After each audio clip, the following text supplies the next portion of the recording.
indescribable.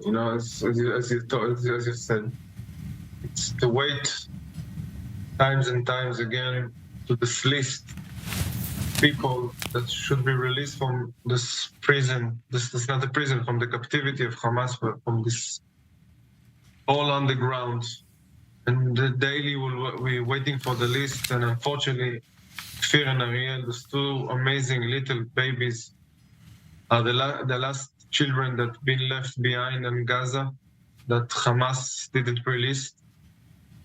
And we miss them so much, and we want to hug them so much, and we are waiting every day just to see them back safe and sound.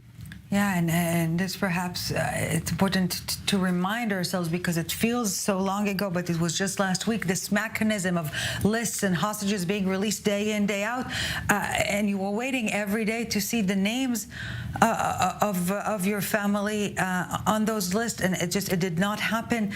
Yossi, it's a painful question, but do you think that Hamas, being its cynical, vicious self, is perhaps keeping them because they became such a symbol? You played the picture of them and the movies of them. They are two little babies that didn't hurt anybody on their life. This terrorists from Hamas are not afraid of them. There was no reason for them to kidnap them. It's not that the terrorists that went in near Oz was afraid that Kfir may be going to attack them, or Ariel may be going to attack them. They are vicious and bad, and they decided to take them, to kidnap them, even though they know that they're endangering their life, that they've been all underground. Kfir was only 9 months old when he was kidnapped. He's almost 11 months old right now, almost 60 days.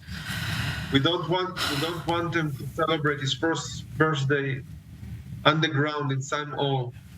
He's supposed to start walking right now. He's supposed to eat formulas. His first teeth are going out, and he's suffering. He needs this medical care. He needs somebody to take care of him. We don't know if they've been separated from Shiri or not. You have to understand, it's not all this all this discussion is not a political discussion. Right.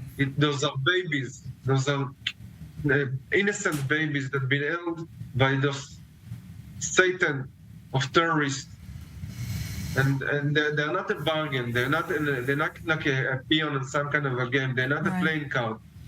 They're children that needs to come back and feel and be free and play and do whatever children are supposed to do.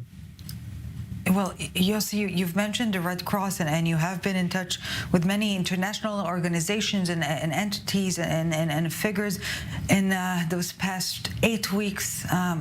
Unbelievable 8 weeks. Is anyone offering concrete help, at least in facilitating access of the Red Cross to have a better understanding on their state? I'm personally ashamed that there is a company like the Red Cross, an organization like the Red Cross, is coming to Israel to check the safety of the prisoners that live inside the jail in Israel. Those prisoners are eating 4 or 5 meals a day. They're taking showers every day. They do degrees while they are in jail. They get in 5-star hotel convenient treatment.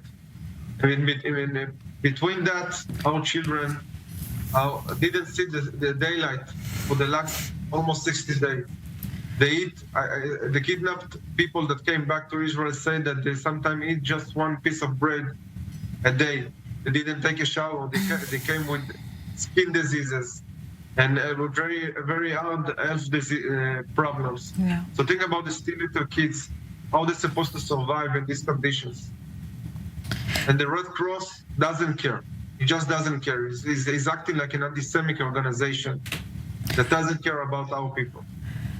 Yossi, what are you hearing? You've mentioned that the hostages that were released provided at least some information on those who were left back.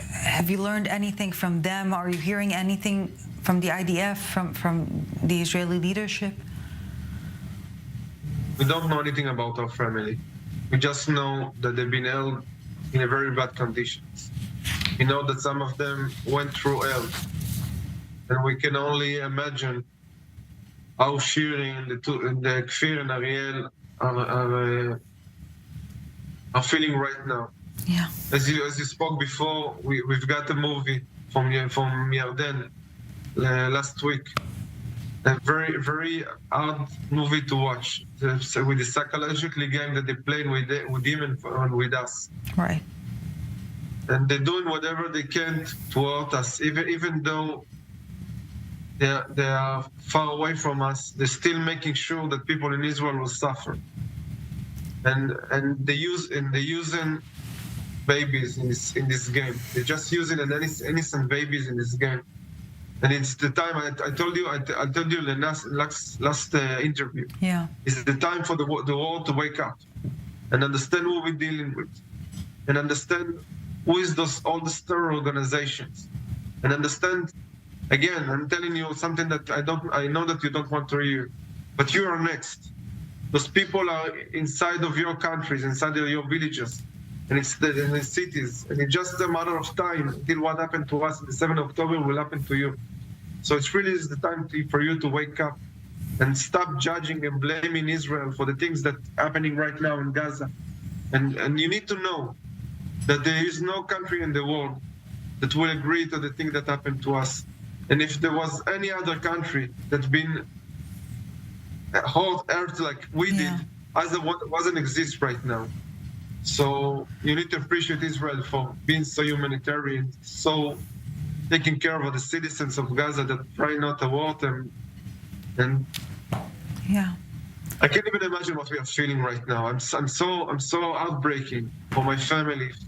She has only one sister that I'm glad to say that she survived this day. Yeah. And she's here alone. Her parents been murdered. Her only sister been kidnapped. Her two nephews been kidnapped.